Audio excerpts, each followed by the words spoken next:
احنا مين فيه؟ اعداد وتقديم الاستاذة يارا. يا رب قويني، يا رب احميني، وخلي طريقي على الصراط المستقيم. يا رب اكرمني بالخير وارزقني، واجعل اخلاقي دايما من صفات الحبيب. يا رب محتاج لك، قوي قلبي ايماني، واحفظني يا رحمن. يا رب محتاج لك، قوي قلبي إيماني، واحفظني يا رحمن.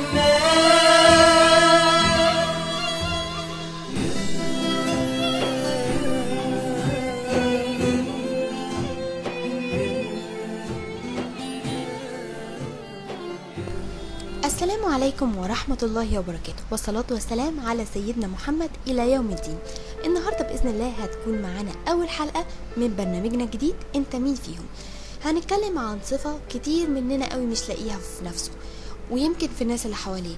هنتكلم عن حاجة كتير قوي اختفت من مجتمعنا، والحاجة اللي اختفت من مجتمعنا دي هنعرفها ولكن بعد ما نسمع الحكاية دي. يحكى أن رجل كان يعصي الله سبحانه وتعالى، وكان فيه كثير من العيوب، فحاول أن يصلحها فلم يستطع، فذهب إلى العالم وطلب منه وصية يعالج بها عيوبه، فأمره العالم أن يعالج عيبا واحدا وهو الكذب، وأوصاه بعكسه في كل حال، وأخذ من الرجل عهدا على ذلك. وبعد فترة أراد الرجل أن يشرب خمرا فاشتراها وملأ كأسا منها، وعندما رفعها إلى فمه قال: ماذا أقول للعالم إن سألني هل شربت خمرا؟ فأكذب عليه؟ لا، لن أشرب الخمر أبدا. وفي اليوم التالي أراد الرجل أن يفعل ذنبا آخر، لكنه تذكر عهده مع العالم بعكس الكذب فلم يفعل ذلك الذنب. وكلما أراد الرجل أن يفعل ذنبا امتنع عن فعله حتى لا يكذب على العالم. وبمرور الأيام تخلى الرجل عن كل عيوبه بفضل تمسكه بخلق الصدق. أكيد طبعا عرفنا من خلال الحكاية دي اللي احنا هنتكلم النهاردة عن الصدق. تعالوا مع بعض نتكلم ايه هو الصدق. الصدق يا جماعة هو قول الحق ومطابقة الكلام للواقع، يعني بالظبط كده صورة طبق الأصل من اللي أنا بقوله على لساني هو فعلا أنا بفعله. وفي هذا الكلام وفي الصفة دي قال الله سبحانه وتعالى: أعوذ بالله من الشيطان الرجيم، بسم الله الرحمن الرحيم، يا أيها الذين آمنوا اتقوا الله وكونوا مع الصادقين. سورة التوبة. وقد قال الله سبحانه وتعالى في سورة أخرى: ليجزي الله الصادقين بصدقهم ويعذب المنافقين. دي كانت سورة الأحزاب. والصدق في الظاهر والباطن.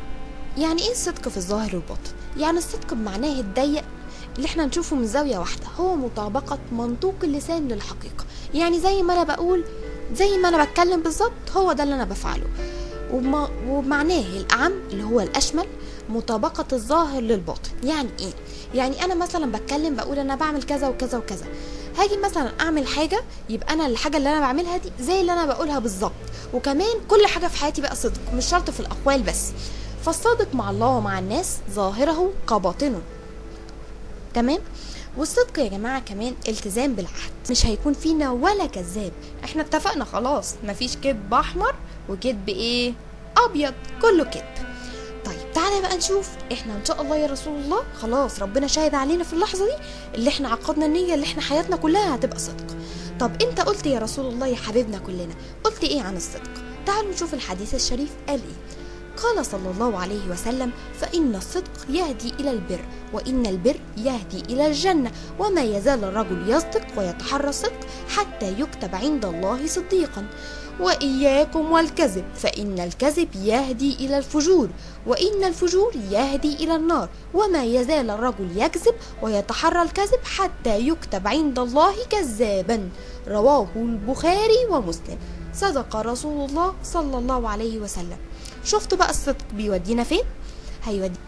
هيودينا طبعا بإذن الله الجنة، لأن الرسول صلى الله عليه وسلم قال: أنا زعيم بيتي في وسط الجنة لمن ترك الكذب وإن كان مزاحا. صدق رسول الله صلى الله عليه وسلم. يا رب، يعني أنا ما كنتش حتى أعرف إن لو واحد كذب حتى وهو بيهزر يبقى ده يعتبر كذب. طب احمد ربنا بقى اللي انت سمعت البرنامج ده وسمعت الحتة دي، علشان من هنا ورايح تبقى حياتنا كلها ايه؟ صدق. حتى ما فيناش من مقالب تقول أنا كنت بعمل معاه مقلب، لا طبعا، الحلال بين والحرام بين.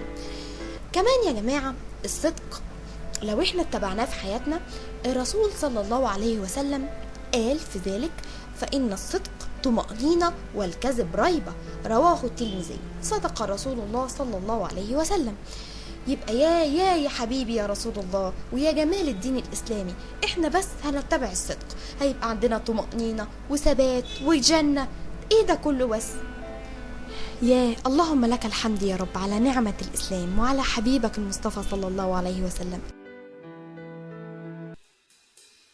يا من انت كريم يا رب، يا مهون علينا الكرب.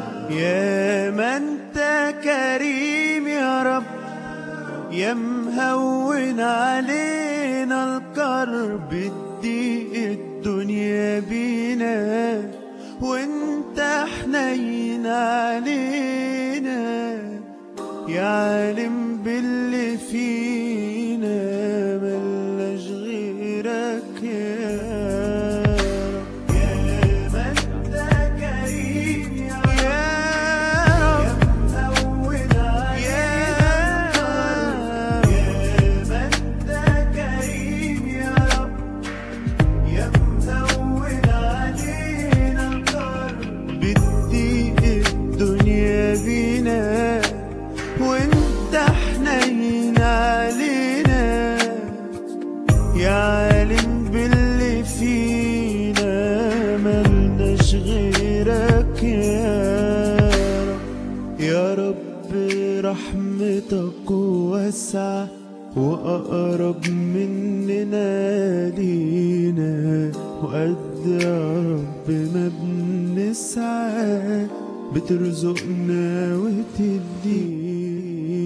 يا من انت كريم يا رب، يا مهون علينا الكرب.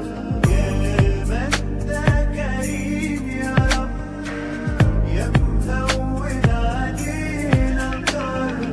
يا من انت كريم يا رب، يا مهون علينا الكرب.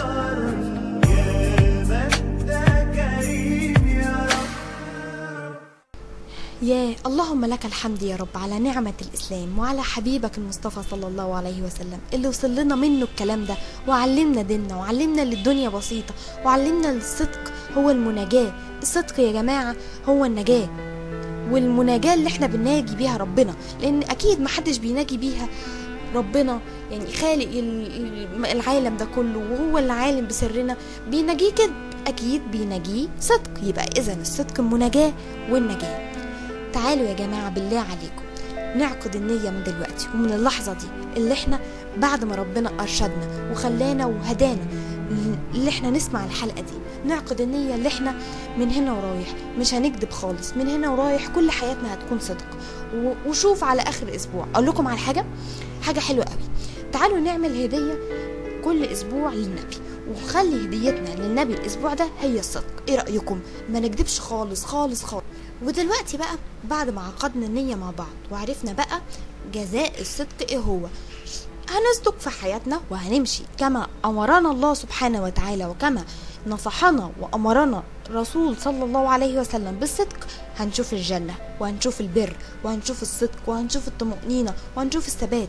بالله عليكم مين اللي يضيع الفرص دي علشان مجرد اللي مشكلة في الدنيا احلها اروح طالعة بيها بالكذب وابيع الجنة؟